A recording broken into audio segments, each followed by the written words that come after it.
TV 999 news కి స్వాగతం. ముందుగా ముఖ్యాంశాలు.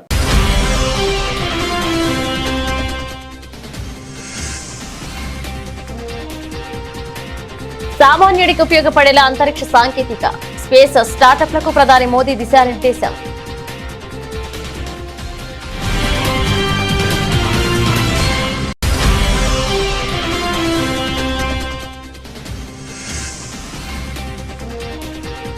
పశ్చిమ బెంగాల్లో నవ వికాస శకం ప్రారంభమవుతుంది. రక్షణ మంత్రి రాజ్నాథ్ సింగ్ ఆశావహం.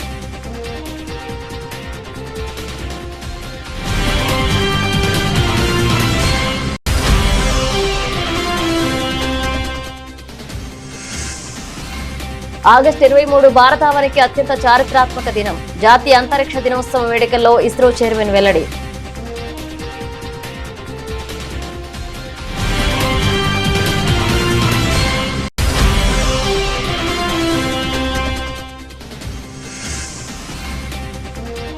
రాహుల్ గాంధీ వ్యాఖ్యలపై మండిపడ్డ మహారాష్ట్ర ముఖ్యమంత్రి. కాంగ్రెస్ ది ద్వంద్వ నీతి అంటూ కూడా ధ్వజం.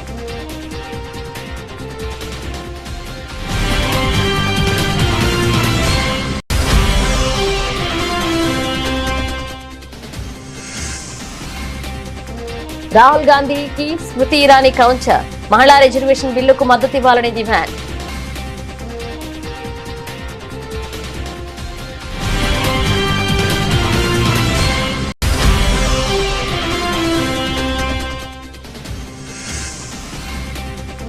గ్రామ ప్రజలకు రవాణా కష్టాలకు చెక్. ముత్తన్కుళంలో కొత్త బస్సు సర్వీస్ ప్రారంభించిన మంత్రి నిర్మల్ కుమార్.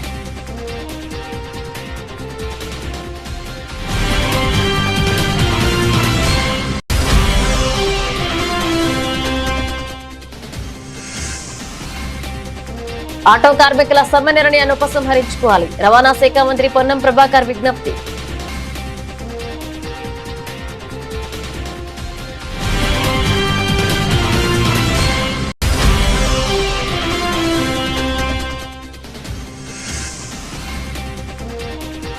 వైసీపీ సింగిల్ గానే పోటీ చేస్తుంది. కూటమికి మాజీ మంత్రి గుడివాడ అమర్నాథ్ సవాల్.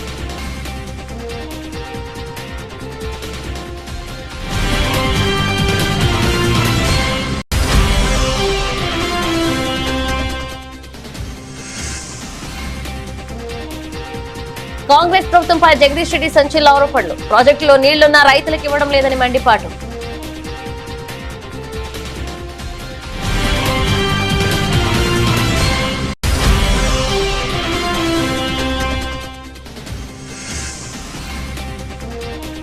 రాష్ట్రంలో హిట్లర్ గడాఫీలను మించిన నియంత పాలన. కూటమి ప్రభుత్వంపై ఎమ్మెల్సీ వరదు కళ్యాణి తీవ్ర ఆగ్రహం.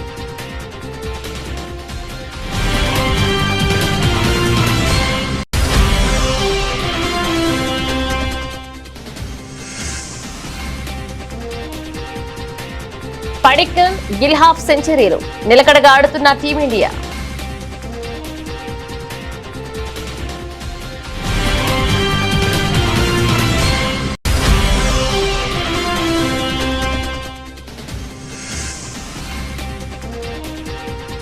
అంతర్జాతీయ భౌగోళిక ఉద్రిక్తతల ప్రభావం. భారీగా పెరిగిన బంగారం వెండి ధరలు.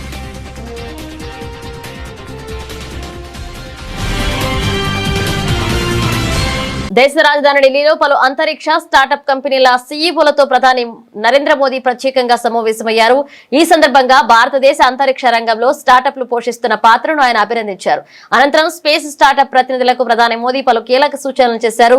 నూతన ఆవిష్కరణలపై దృష్టి సారించి అంతరిక్ష సాంకేతిక పరిజ్ఞానాన్ని కేవలం ప్రయోగాలకే పరిమితం చేయకుండా అన్వేషణలు సాగించాలని కోరారు. ముఖ్యంగా ప్రజల దైనందిన జీవితాలను మరింత సులభతరం చేసేందుకు ఈ స్పేస్ టెక్నాలజీని ఏ విధంగా ఉపయోగించుకోవచ్చో ఆలోచించాలని ప్రధాని మోదీ ఈ సందర్భంగా వారికి దిశానిర్దేశం చేశారు. एक नए क्षेत्र में साहस दिखाया है. सबसे बड़ी बात है कि आपने सरकार की बात पे भरोसा किया. मेरा एक मत रहा कि जो भी हम निर्णय करें हम उसमें कंसिस्टेंट रहे, हम बार बार उसमें बदलाव न करें, ताकि कोई भी रिस्क लेना चाहता है तो उसको भरोसा रहे कि भाई ठीक है मेरी गलती के कारण गड़बड़ होगा तो ठीक है, लेकिन कोई मेरा हाथ नहीं छोड़ देगा. और ये विश्वास पैदा करने का हमारा प्रयास है. India's first space tech unicorn. जुलाई 18 को हम भारत का पहला प्राइवेट रॉकेट सक्सेसफुली सैटेलाइट्स को एजेक्ट करके लॉन्च किया था and this is just the beginning generally we say that just warm up for Skyroot अभी शुरुआत है एंड नेक्स्ट ईयर मिड तक हम एक लॉन्च पर मंथ हम कर रहे हैं and also like thanks to you sir for opening up the sector 3 factory बन चुका है एक रॉकेट पर मंथ का कैपेसिटी है already and this is just the beginning अभी फ्यूचर ड्रीम है कि एक लॉन्च पर वीक करना है और सेवरल लॉन्चेस पर डे एक ऐसा इंजन बनाया जो दुनिया का सबसे आधुनिक इंजनों में से आता है सर इसको अभी हमने तैयार किया है इसकी टेस्टिंग जारी है उनका कॉन्फिडेंस है इन्वेस्टर्स का। स्काई रूट का जो लॉन्च हुआ है फर्स्ट उसके बाद से बढ़ गया है अच्छा वो रूट आपको काम आ रहा है? वो बहुत काम आ रहा है सर। दुनिया अब भारत के स्टार्टअप को खोजती होगी भाई कौन है इसमें, क्योंकि एक जब ब्रेक थ्रू होता है तो तुरंत लोगों का ध्यान जाता है। I think space industry open होने के बाद हमने एक बहुत अच्छी सी ट्रेंड देखी है। हमारे जितने सिटीजन यूएस और यूरोप में वे वापस आके हमारे साथ काम करना चाह रहे हैं। बहुत लोगों को हमें जोड़ना है और जैसा मेहता ने कहा कि भी अब विदेश से लोग गए हुए वापस आ रहे हैं, मैं समझता हूं कि हमें ऐसा एक ऑरा खड़ा कर देना चाहिए कि इस फील्ड में दुनिया भर के लोगों को एक जिंदगी बनानी है तो हिंदुस्तान जाओ, भारत की कोई स्टार्टअप से जुड़ जाओ, भारत की कोई स्पेस एजेंसी से जुड़ जाओ। मैं पक्का मानता हूं जी पूरा टैलेंट पूल जो है एक मैग्नेट की तरह आपके कारण हम खींच सकते हैं। పశ్చిమ బెంగాల్ రాష్ట్రంలో అభివృద్ధికి సంబంధించిన నూతన సెకన్ త్వరలోనే ఆరంభం కానుందని కేంద్ర రక్షణ మంత్రి రాజ్నాథ్ సింగ్ ధీమా వ్యక్తం చేశారు. కోల్కతాలోని గౌడెన్ రీచ్ ఫిష్ బిల్డర్స్ అండ్ ఇంజనీర్స్ ప్రాంగణంలో సుమారు 3,500 కోట్ల విలువైన 5 కీలక ప్రాజెక్టులకు ఆయన శంకుస్థాపన చేశారు. ఈ సందర్భంగా మాట్లాడిన రక్షణ మంత్రి గతంలో కర్మాగారాలు మూతపడడం, లాకౌట్ల వార్తలతో వార్తల్లో నిలిచిన పశ్చిమ బెంగాల్ ఇప్పుడు సరికొత్త ప్రాజెక్టుల ప్రారంభంతో వేగంగా ముందుకు సాగుతుందన్నారు. కేంద్ర ప్రభుత్వ ఆధ్వర్యంలో చేపడుతున్న ఈ ప్రాజెక్టులు రాష్ట్రంలో ఉపాధి అవకాశాలను మెరుగుపరచడమే కాకుండా పారిశ్రామికంగా బెంగాల్ను మళ్లీ అగ్రస్థానంలో నిలుపుతాయని రాజ్నాథ్ సింగ్ ఆశాభావాన్ని వ్యక్తం చేశారు. आज बंगाल की धरती पर डिफेंस के 5 महत्वपूर्ण प्रोजेक्ट्स का भूमि पूजन और शिलान्यास हुआ है। इस अवसर पर सबसे पहले मैं आप सभी को अपनी तरफ से हार्दिक बधाई देता हूं। साथियों, आप जानते हैं कि बंगाल की हवा में एक नई खुशबू है। यह महक केवल बदलाव की नहीं है, बल्कि शुभेंदु अधिकारी के आने के बाद, इनकी लीडरशिप में यहां गवर्नमेंट बनने के बाद मैं कह सकता हूं यह केवल बदलाव की महक नहीं है, बल्कि यह महक है विकास की महक है।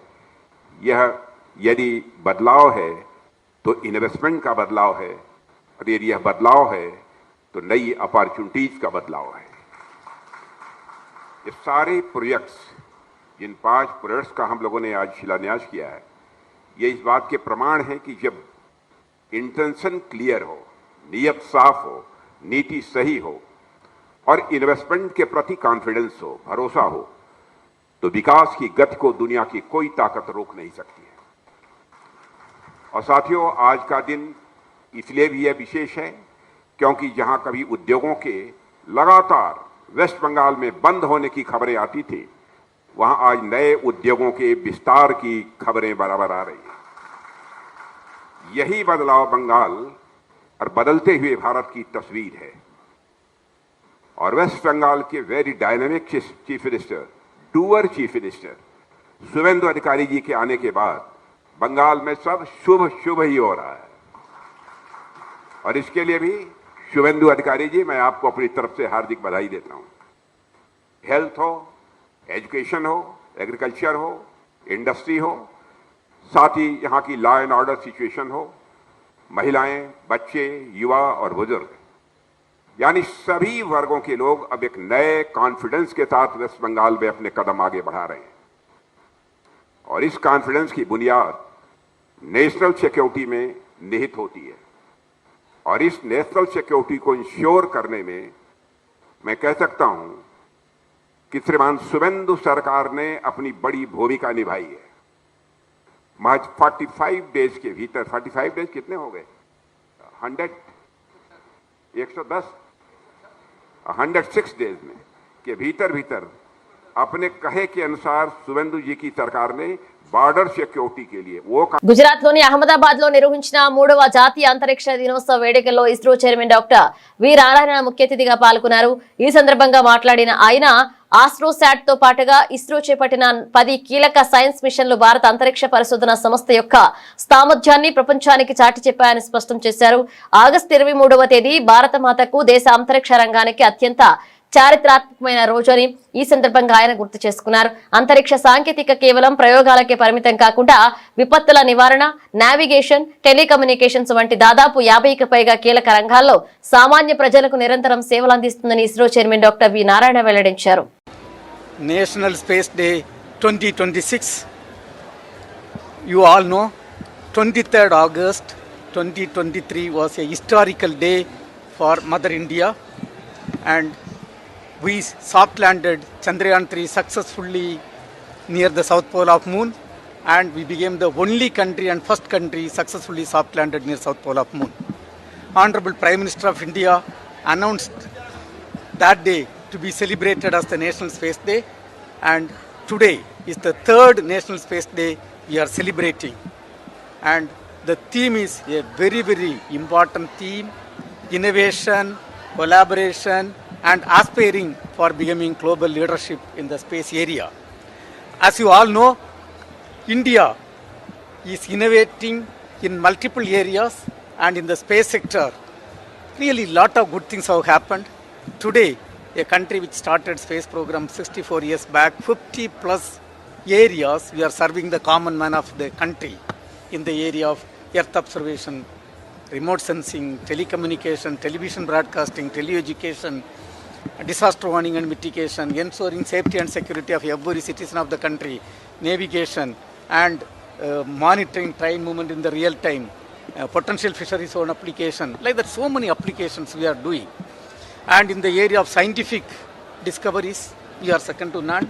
There are 10 scientific missions we have accomplished, and the important missions like Chandrayaan-1 finding water molecule on the moon, Chandrayaan-2 placing the best camera in the moon's orbit, and Chandrayaan-3 soft landing near south pole of moon, Mars orbiter mission accomplishing in the first attempt itself. And then of course very, very, very important missions like AstroSat. Lot of good things are done under the visionary leadership of Honorable Prime Minister of India Narendra Modi ji. Lot of programs are in the pipeline. Maharashtra ముఖ్యమంత్రి దేవేంద్ర ఫడ్నవీస్ నాగ్పూర్ లో Gen Z మరియు Jan alpha యువతతో నిర్వహించిన ముఖాముఖి కార్యక్రమంలో కీలక వ్యాఖ్యలు చేశారు. ఈ కార్యక్రమానికి ఎలాంటి నగదు చెల్లింపులు లేకుండా దాదాపు 1.25 లక్షల మంది యువత స్వచ్ఛందంగా తరలివచ్చి సరికొత్త ప్రపంచ రికార్డును సృష్టించారని ఆయన తెలిపారు. యువతకు ఎంతో సమాచారంగా ఉపయోగకరంగా ఈ కార్యక్రమం సాగిందని పేర్కొన్నారు. ఇదే సమయంలో కాంగ్రెస్ నేత రాహుల్ గాంధీ వైఖరిపై ఫడ్నవీస్ తీవ్ర స్థాయిలో విమర్శలు గుప్పించారు. ఒకవైపు మహిళా రిజర్వేషన్ బిల్లును వ్యతిరేకిస్తూ మరోవైపు మహిళా సాధికారత గురించి మాట్లాడడం రాహుల్ గాంధీ యొక్క ద్వంద్వ నీతికి నిదర్శనమని మండిపడ్డారు. కాంగ్రెస్ పార్టీ నాయకుల మాటలకు చేతలకు పొంతన ఉండదు అని ఈ సందర్భంగా ఫడ్నవీస్ తీవ్రంగా ధ్వజమెత్తారు. आपने आज देखा होगा महाराष्ट्र की जो जेनजी, महाराष्ट्र के जो युवा आज इस मैदान पर थे. 25,000 लोग, कोई गाड़ियां नहीं लगाई गई, किसी को पैसा नहीं दिया गया, सारे के सारे लोग ऑर्गेनिकली यहाँ पर आए. कुल 1.25 लाख लोगों ने इस कार्यक्रम में सहभागिता दी और विशेष रूप से महाराष्ट्र की जो परंपरा है ढोल, इस ढोल को जो 585 ध्वजधारक है उनकी टीम्स ने सहभागिता लेकर एक नया वर्ल्ड रिकॉर्ड आज यहाँ पर तैयार किया है. और शिक्षा हो, कौशल्य हो, स्टार्टअप हो, स्पोर्ट्स हो, कला हो, हर चीज़ में एक बड़ी सहभागिता हमारे जेनजी की दिशा क्या है ये दिखाने वाला ये कार्यक्रम था.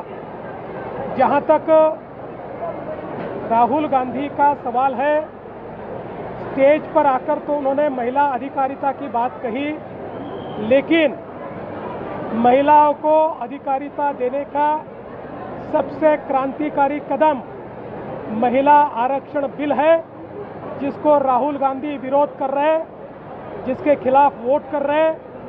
महिलाओं को अधिकार देना नहीं चाहते. मैं ऐसा मानता हूं खाने के दांत अलग है, दिखाने के दांत अलग है। కాంగ్రెస్ నేత రాహుల్ గాంధీ వ్యాఖ్యలపై బీజేపీ జాతీయ ప్రధాన కార్యదర్శి స్మృతి ఇరానీ తీవ్రస్థాయిలో విరుచుకుపడ్డారు. మనుస్మృతిలో మహిళల అంశంపై రాహుల్ గాంధీ చేసిన వ్యాఖ్యలను తిరస్కరిస్తూ ఆమె ఘాటుగా స్పందించారు. రాహుల్ గాంధీకి నిజంగానే మహిళల పట్ల ఆందోళన, గౌరవం ఉంటే పార్లమెంట్ లో మహిళా రిజర్వేషన్ బిల్లుకు పూర్తి స్థాయిలో మద్దతు ఇవ్వాలని డిమాండ్ చేశారు. అంతేకాకుండా దుర్గామాత విశిష్టతను తెలిపే వందే మాతరం గేయాన్ని రాహుల్ గాంధీ బహిరంగంగా ఆలపించి తన నిబద్ధతను చాటుకోవాలని సవాల్ విసిరారు. దేశాభివృద్ధికి, సంక్షేమానికి ప్రధాని నరేంద్ర మోదీ తీసుకుంటున్న నిర్ణయాలకు కాంగ్రెస్ నాయకత్వం సహకరించాలని స్మృతి ఇరానీ అన్నారు. పూణేలో నిర్వహించిన కార్యక్రమంలో కాంగ్రెస్ నేతలు ఉద్దేశపూర్వకంగానే హిందూ భావజాలాన్ని, సంస్కృతిని లక్ష్యంగా చేసుకుని విమర్శలు చేశారని ఆమె ఆగ్రహాన్ని వ్యక్తం చేశారు. चूंकि कांग्रेस पार्टी के एक अहम नेता ने महिलाओं और महिलाओं के नेतृत्व के समर्थन की बात की है, मैं उनसे कहना चाहती हूं विनम्रता पूर्वक, कृपया प्रधानमंत्री जी की इस मुहिम को कि देश की महिलाओं को संसद में नेतृत्व करने के लिए 33% आरक्षण का बिल त्वरित रूप से लागू हो, इस प्रयास में प्रधानमंत्री जी का सहयोग करें।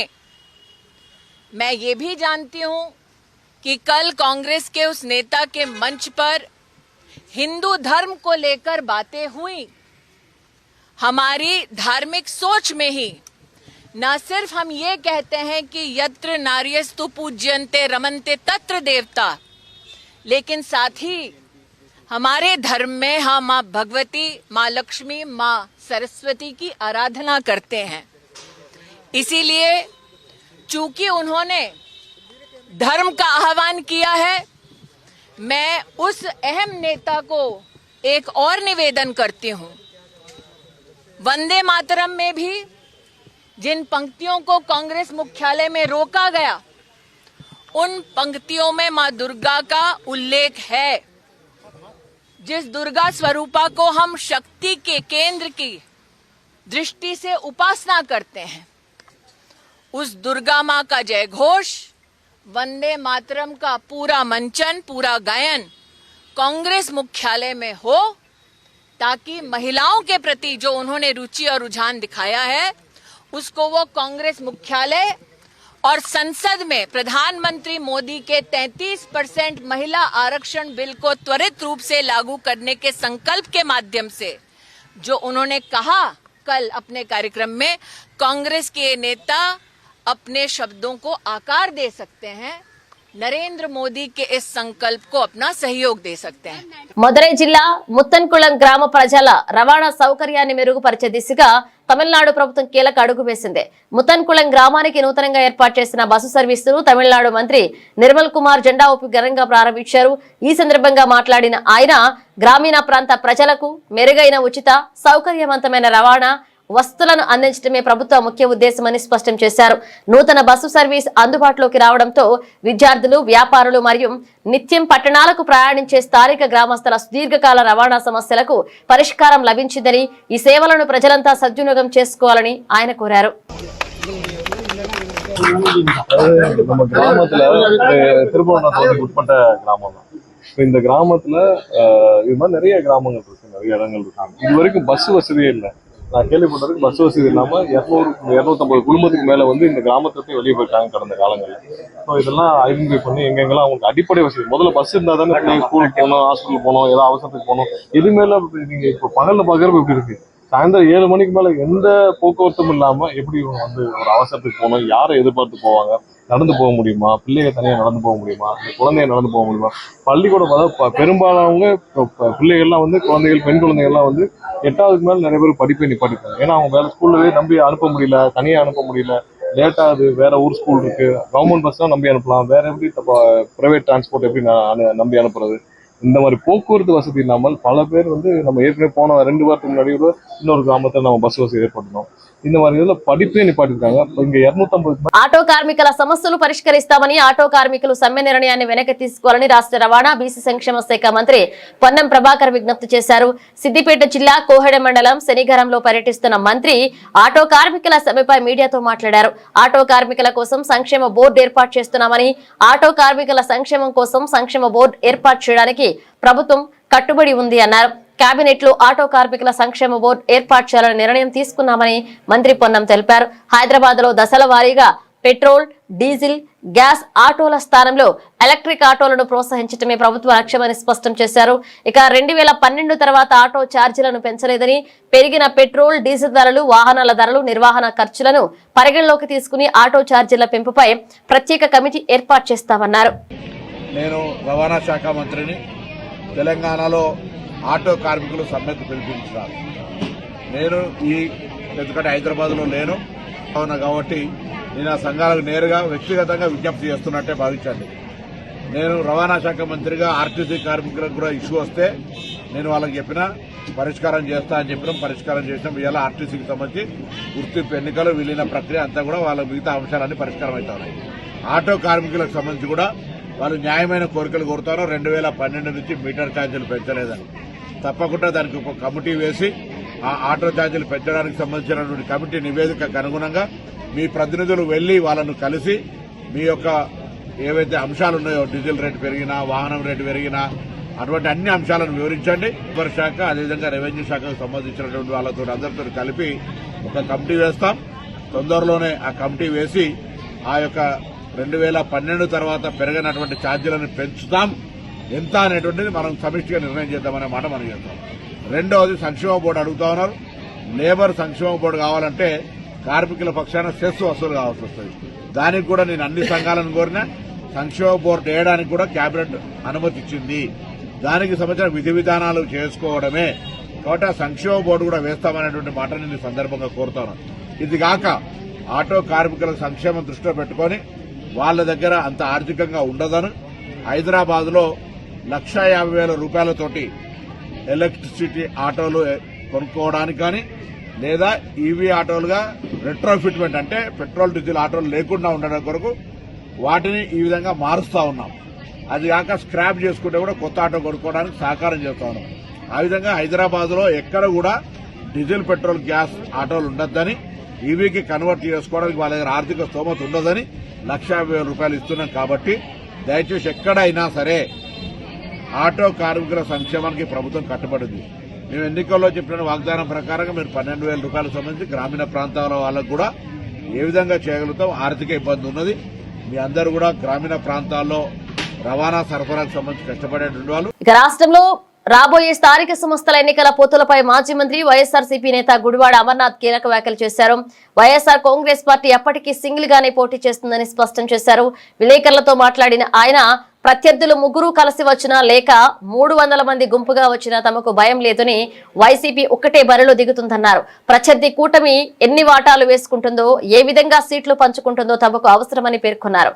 అనవసరమన్నారు. ఇక గ్రామ పంచాయతీ, వార్డు స్థాయి నుంచి మున్సిపాలిటీలు, కార్పొరేషన్ల వరకు ప్రతి చోట వైసీపీ ఒంటరిగానే పోటీ చేయడం తమ విధానం అంటూ గుడివాడ అమర్నాథ్ తేల్చి చెప్పారు. మాకేంటంటే మా పార్టీ స్టాండు మా నాయకుడు చాలా క్లియర్గా చెప్పారు. గెలుపోటములతో సంబంధం లేదు. పోటీ అనేటి యుద్ధం జరగాల్సిందే అనేటువంటిది వైఎస్ఆర్ కాంగ్రెస్ పార్టీ స్టాండ్. అది అవతలోడు ముగ్గురు కలిసి వస్తారా, 30 మంది కలిసి వస్తారా, 300 మంది కలిసి వస్తారా అనేటువంటిది మాకు సంబంధం లేదు. ఎంత వాళ్ళు ఏంటంటే పంచుకుంటారో, ఎక్కడెక్కడ వాటాలు వేసుకుంటారో అనేటువంటిది మాకు సంబంధం లేదు. మేము సింగిల్గా, వైఎస్ఆర్ కాంగ్రెస్ పార్టీ సింగిల్గా పోటీ చేస్తుంది. రాష్ట్రంలో ప్రతి పంచాయతీలో పోటీ చేస్తుంది, ప్రతి మున్సిపల్ కౌన్సిల్ సీట్ పోటీ చేస్తుంది, ప్రతి మున్సిపల్ కార్పొరేషన్ డివిజన్ పోటీ చేస్తుంది, పంచాయతీలో ప్రతి వార్డు మెంబర్ పోటీ చేస్తుంది. అది మా కెపాసిటీ. మేము ప్రభుత్వంలో ఉన్నప్పుడు చంద్రబాబు నాయుడు ఏ రకంగా తోకముడిచి మేము ఎన్నికల్లో పోటీ చేయమని చెప్పి ప్రజాస్వామ్య వ్యవస్థకి గౌరవం ఇవ్వకుండా తోకముడిచి పారిపోయాడో అటువంటి వ్యక్తిత్వం మా నాయకుడిది కాదు. గెలుపో ఓటమో విజయమో వీరస్వర్గమో యుద్ధం జరగాల్సిందే, అది జరిగి తీరుతుంది. Thank you. రాష్ట్రంలోని ప్రాజెక్టుల్లో పుష్కలంగా నీరు ఉన్నప్పటికీ కాంగ్రెస్ ప్రభుత్వం రైతులకు సాగునీరు విడుదల చేయడం లేదని బీఆర్ఎస్ నేత మాజీ మంత్రి జగదీష్ రెడ్డి తీవ్రస్థాయిలో ధ్వజమెత్తారు. ప్రభుత్వం ఒక భారీ కుట్ర ప్రకారమే రైతులను ఎండబెడుతోందని ఆయన ఆరోపించారు. మీడియాతో మాట్లాడిన జగదీష్ రెడ్డి రైతులకు సాగునీరు అందిస్తే నిరంతర విద్యుత్తో పాటుగా యూరియా, DAP వంటి ఎరువులను సరఫరా చేయాల్సి వస్తుందని పేర్కొన్నారు. అంతేకాకుండా పంట పండిన తర్వాత ప్రభుత్వం చెప్పిన బోనస్ ఇచ్చి ధాన్యం కొనుగోలు చేయాల్సి వస్తుందనే భయంతోనే రేవంత్ రెడ్డి సర్కార్ ఈ దారుణానికి ఒడిగట్టిందన్నారు. రైతుల సంక్షేమం పట్ల కాంగ్రెస్ ప్రభుత్వానికి చిత్తశుద్ధి లేదు అని, ఈ ఆర్థిక భారాన్ని తప్పించుకోవడానికే నీటిని విడుదల చేయకుండా రైతాంగాన్ని దగా చేస్తున్నారని జగదీష్ రెడ్డి తీవ్ర ఆగ్రహాన్ని వ్యక్తం చేశారు. చాలా మంది నన్ను ప్రశ్న వేస్తున్నారు, మరి ఎందుకు ఇస్తలేదు ప్రభుత్వం, ఎందుకు చేశారు, రైతుల మీద ఎందుకు కోపం, నీళ్లు ఉంటే నీళ్ళు ఇవ్వంటారు కదా వాళ్ళు మాట్లాడుతున్నారు. ఇస్తలేరు. ఒక ప్రణాళిక ప్రకారమే ప్రభుత్వం నిర్ణయం తీసుకొని ఒక కుట్రపూరితమైన నేరానికి పాల్పడుతుంది రైతాంగం పట్ల. ప్రాజెక్టులు నిండినా నీళ్ళు ఇవ్వద్దు, మనము నీళ్ళ గురించి వెళ్ళి మనం ఎవరం మాట్లాడొద్దు, మంత్రులు ఎవరం నీళ్ళ గురించి మాట్లాడొద్దు, బీఆర్ఎస్ వాళ్ళు మాట్లాడినా ఇంకోళ్ళు మాట్లాడినా మనం మాట్లాడొద్దు, కేవలం అధికారులతోనే మాట్లాడించి తప్పించుకుందామని చెప్పి ప్రభుత్వం నిర్ణయం చేసింది. ఎందుకు? నీళ్ళు ఇస్తే కరెంట్ అవసరం పెరుగుతుంది, మళ్ళీ కరెంట్ కొనాలి, అది కమిషన్ రాని పంచాయతీ, కమిషన్ రాని పని. దాంతోపాటు నీళ్ళు ఇస్తే వెంటనే ఎరువులు అడుగుతారు రైతులు. యూరియానే కాదు DAP కూడా ఇచ్చే పరిస్థితిలో లేదు ఇవాళ ఈ ప్రభుత్వం. ఎరువులు అడుగుతారు, ఎరువుల గురించి గొడవ మొదలు పెడతారు. ఎరువులు ఇస్తే పంటలు ఎక్కువ పండుతాయి, పంటలు పండితే కొనడానికి ఒక సమస్య, పంటలు పండితే కొనడానికి ఒక సమస్య, కొంటే బోనస్ ఇవ్వాలి. ఇది ప్రభుత్వం యొక్క ఉద్దేశం. ఇన్ని చోట్ల ప్రజలతో ఎందుకు ఒకటే కాడ ఎగ్గొట్టేసేస్తే తిట్టుకొని పోతారు కదా, మనకి ఏమైతుంది, మన ప్రభుత్వం మననైతే ఇప్పుడు పీకేయలేరుగా మన ప్రభుత్వాన్ని. ఇది ప్రభుత్వం యొక్క దుర్మార్గమైన ఆలోచన. ఒకవైపు రైతు బంధు ఎగ్గొడుతున్నారు, ఏడాదికి ఒక్కటి ఇచ్చుకుంటూ వస్తున్నారు, బోనస్ పేరు మీద మోసం చేసిండ్రు, ఎరువులు ఇవ్వకుండా ఆపే ప్రయత్నం చేసిండ్రు.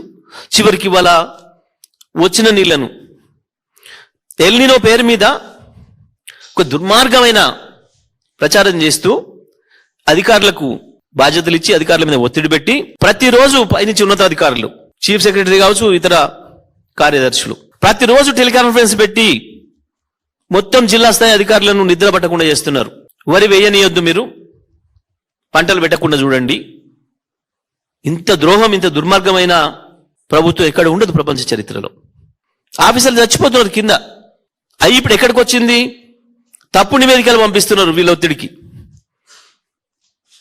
ఒక్కొక్క ఏరియాలో ఒక్కొక్క జిల్లాలో వరి పంట ఎక్కువ పెట్టినా రాష్ట్రంలో ప్రస్తుతం హిట్లర్ గడాపీ తరహా నియంత పాలన సాగుతుందని వైఎస్ఆర్సీపీ ఎమ్మెల్సీ వరదు కళ్యాణి తీవ్ర స్థాయిలో ధ్వజమెత్తారు. స్థానిక ఎమ్మెల్యే రాధాకృష్ణ కక్షపూరితంగా వ్యవహరిస్తూ మాజీ సర్పంచ్ లావణ్య ఇల్లు కూలగొట్టించారని ఆరోపించారు. ఈ సందర్భంగా మీడియాతో మాట్లాడిన వరదు కళ్యాణి వైఎస్ఆర్సీపీకి అభిమానులుగా ఉండడం, తెలుగుదేశం పార్టీలో చేరాలని ఒత్తిడి చేసినా వినకపోవడమే ఈ దౌర్జన్యానికి కారణమని మండిపడ్డారు. కూటమి ప్రభుత్వం సాగిస్తున్న ఈ రెడ్ బుక్ పాలనపై తీవ్ర ఆగ్రహాన్ని వ్యక్తం చేసిన ఆమె రేపు జరగనున్న ప్రభుత్వం అధికారంలోకి రాగానే ప్రతి ఒక్క ఘటనకు వడ్డీతో సహా చెల్లిస్తామని తీవ్ర హెచ్చరికలు చేశారు. ఈరోజు రావడం జరిగింది. లావణ్య గారి ఇంటిని తెలుగుదేశం పార్టీ నాయకులు కక్షపూరితంగా రాజకీయ కక్షతో కూల్చేయడం జరిగింది. ఆమె ఇల్లుతో పాటు మొత్తం 4 ఇల్లులు వైఎస్ఆర్ కాంగ్రెస్ పార్టీ మద్దతుదారులైన ఈ ఇళ్ళన్నింటినీ కూడా రాజకీయ కక్షతో అలైన్మెంట్ మార్చి మరీ కూల్చేశారు బుల్డోజర్స్తో. నిజంగా ఎంత దారుణంగా వీళ్ళు వ్యవహరిస్తున్నారో అర్థమవుతుంది. ఈ తణుకులో ఎలాంటి భయానక వాతావరణం ఉంది అనేది ఈ సంఘటనే మనకి ఉదాహరణ. నిజంగా లావణ్య గారితోని, ఆమె భర్త గారితోని, ఆ మిగతా ఇళ్ళ కుటుంబ సభ్యులతో మాట్లాడితే అసలు నిజంగా మనం ఆంధ్రప్రదేశ్లో ఉన్నామా లేదా తాలిబాన్లు పాలించిన ఆఫ్ఘనిస్తాన్లో ఉన్నామా అర్థం కాని పరిస్థితి. అంత దారుణంగా ఒక నిరంకుశ పాలన, నియంత పాలన ఈరోజు సాగుతూ ఉంది. అసలు ప్రజాస్వామ్యంలో ఉన్నామా లేదా అనే డౌట్ వచ్చే పరిస్థితి. హిట్లరు, గడాఫీ వాళ్ళు ఒక నియంతల్లా పాలించేవాళ్ళు కదా, అంతకంటే దారుణంగా ఈరోజు ఈ ఆంధ్రప్రదేశ్ రాష్ట్రంలో ఇక్కడ ఈ తెలుగుదేశం పార్టీ నాయకుల పాలన మనం చూస్తూ ఉన్నాం. ఎమ్మెల్యే గారు రాధాకృష్ణ గారు ఇంత కక్షపూరితంగా ఒక మాజీ సర్పంచ్ గారైన లావణ్య గారిని టార్గెట్ చేసి ఈ విధంగా చేయడం ఎంతవరకు సమంజసం? ఇంత కక్ష అవసరమా? ఇంత దౌర్జన్యమా? మనం ప్రజాస్వామ్యంలో లేమా? అసలు ఈ కుటుంబం, ఈ లావణ్య గారి కుటుంబం తీసుకుంటే కొన్ని దశాబ్దాలుగా రాజకీయాల్లో ఉన్నారు. వైఎస్ఆర్ కాంగ్రెస్ పార్టీకి కరడుగట్టిన మద్దతుదారులు, జగనన్నకు సైనికులు. వీళ్ళు చేసిన తప్పు ఏంటంటే తెలుగుదేశం పార్టీ కండువా వేసుకోపోవడం, వాళ్ళకి సపోర్ట్ చేయకపోవడం, వైఎస్ఆర్ కాంగ్రెస్ పార్టీకి సపోర్టర్స్గా ఉండడం. అది వీళ్ళు చేసిన తప్పు. అందుకు కక్షపూరితంగా ఈ విధంగా వ్యవహరిస్తూ ఉన్నారు. అసలు ఇది కూటమి ప్రభుత్వమా, కూల్చివేతల ప్రభుత్వమా అర్థం కాదు. శ్రీలంకతో కొలంబో వేదికగా ప్రారంభమైన రెండవ టెస్ట్ మ్యాచ్ లో భారత క్రికెట్ జట్టు నిలకడైన బ్యాటింగ్ ప్రదర్శనతో ముందుకు సాగుతుంది. టాస్ గెలిచి బ్యాటింగ్ ఎంచుకున్న టీమిండియాకు ఓపెనర్లు నిరాశపరిచిన అనంతరం వచ్చిన దేవదత్త పడిక్కల్, కెప్టెన్ శుభమన్ గిల్ అర్ధశతకాలతో ఇన్నింగ్స్ ను చక్కదిద్దారు. అంతకు ముందు ఓపెనర్ ఎస్ఎస్పీ జైస్వాల్ 45 పరుగులు చేసి అసిత ఫెర్నాండో బౌలింగ్ లో అవుట్ కాగా కేఎల్ రాహుల్ 18 పరుగులకే వెనుదిరిగాడు. ఇక ఈ మ్యాచ్ ద్వారా సారాంశ్ జైన్ టీమిండియా తరపున అరంగేట్రం చేశాడు. 2 మ్యాచ్ల ఈ సిరీస్ ను 2-0తో క్లీన్ స్వీప్ చేయగలిగితే వరల్డ్ టెస్ట్ ఛాంపియన్షిప్ పాయింట్ల పట్టికలో భారత్ 57.58%లో 4వ స్థానానికి ఎగబాకే అవకాశాలు పుష్కలంగా ఉన్నాయి. పసిడి ప్రియులకు, ఇటు పెట్టుబడిదారులకు తీవ్ర దిగ్భ్రాంతి కలిగిస్తూ ఆభరణాల ధరలు మునుపెన్నడూ లేని రీతిలో ఆకాశాన్ని అంటున్నాయి. అంతర్జాతీయంగా చోటు చేసుకుంటున్న భౌగోళిక, రాజకీయ పరిణామాలు, ప్రపంచ ఆర్థిక వ్యవస్థలో నెలకొన్న అనిశ్చితి కారణంగా పసిడి, వెండికి డిమాండ్ విపరీతంగా పెరిగిపోతుంది. ప్రధానంగా సురక్షితమైన పెట్టుబడిగా భావించే బంగారం వైపే ప్రపంచ దేశాలు, కేంద్ర బ్యాంకులు, బడా ఇన్వెస్టర్లు మొగ్గు చూపుతుండటంతో దేశీయంగానూ ధరలు రికార్డు స్థాయికి చేరుకున్నాయి. ప్రముఖ మార్కెట్ సమాచార వేదిక గుడ్ రిటర్న్స్ అందించిన తాజా వివరాల ప్రకారం తెలుగు రాష్ట్రాల ప్రధాన నగరాలైన హైదరాబాద్, విజయవాడలో ఈ రోజు ఉదయం సమయానికి 24 క్యారెట్ల 10 గ్రాముల మేలిమి బంగారం ధర 1,63,090 వద్ద నమోదు కావడం గమనార్హం. ఇక వినియోగదారులు ఎక్కువగా కొనుగోలు చేసే 22 క్యారెట్ల 10 గ్రాముల ఆర్నమెంటల్ బంగారం ధర ఏకంగా 1,49,500కు చేరింది. బంగారం బాటలోనే వెండి కూడా రికార్డుల వేటను కొనసాగిస్తుంది. ప్రస్తుతం హైదరాబాద్, విజయవాడ మార్కెట్లలో కిలో వెండి ధర 2,70,000 మార్కును తాకింది. బులెటిన్ ముగించే ముందు హెడ్లైన్స్ మరోసారి.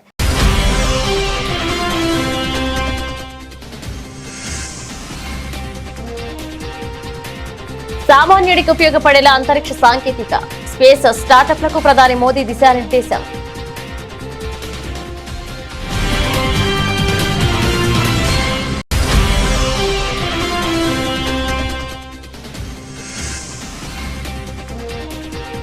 పశ్చిమ బెంగాల్లో నవ వికాస శకం ప్రారంభమవుతుంది. రక్షణ మంత్రి రాజ్నాథ్ సింగ్ ఆశాభావం.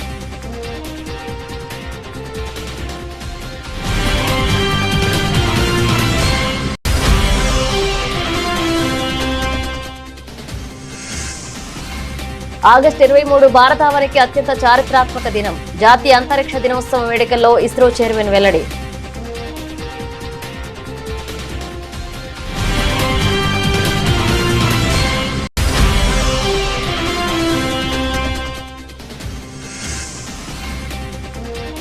రాహుల్ గాంధీ వ్యాఖ్యలపై మండిపడ్డ మహారాష్ట్ర ముఖ్యమంత్రి.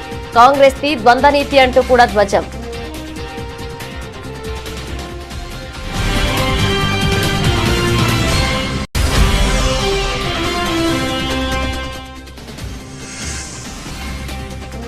రాహుల్ గాంధీకి స్మృతి ఇరానీ కౌంటర్. మహిళా రిజర్వేషన్ బిల్లుకు మద్దతు ఇవ్వాలని డిమాండ్.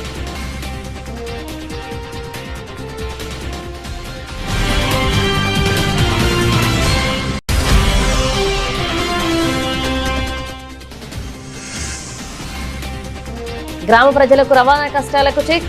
ముత్తన్కుళంలో కొత్త బస్సు సర్వీస్ ప్రారంభించిన మంత్రి నిర్మల్ కుమార్.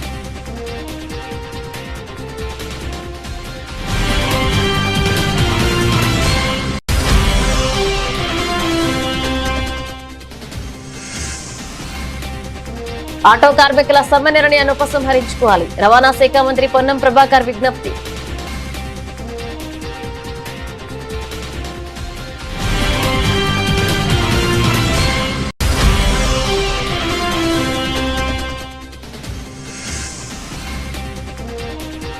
వైసీపీ సింగిల్ గానే పోటీ చేస్తుంది. కూటమికి మాజీ మంత్రి గుడివాడ అమర్నాథ్ సవాల్.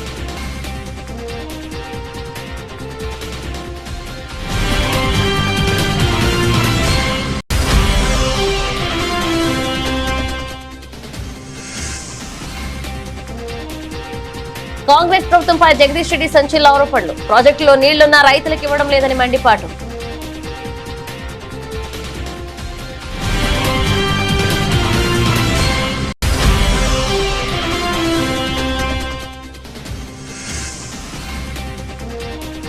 రాష్ట్రంలో హిట్లర్, గడాఫీలను మించిన నియంత పాలన. కూటమి ప్రభుత్వంపై ఎమ్మెల్సీ వరదు కళ్యాణి తీవ్ర ఆగ్రహం.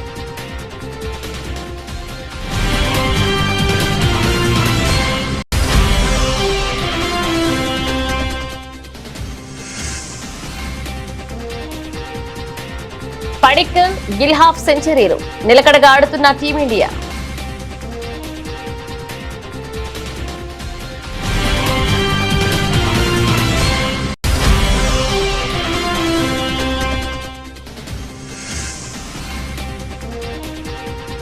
అంతర్జాతీయ భౌగోళిక ఉద్రిక్తతల ప్రభావం, భారీగా పెరిగిన బంగారం, వెండి ధరలు.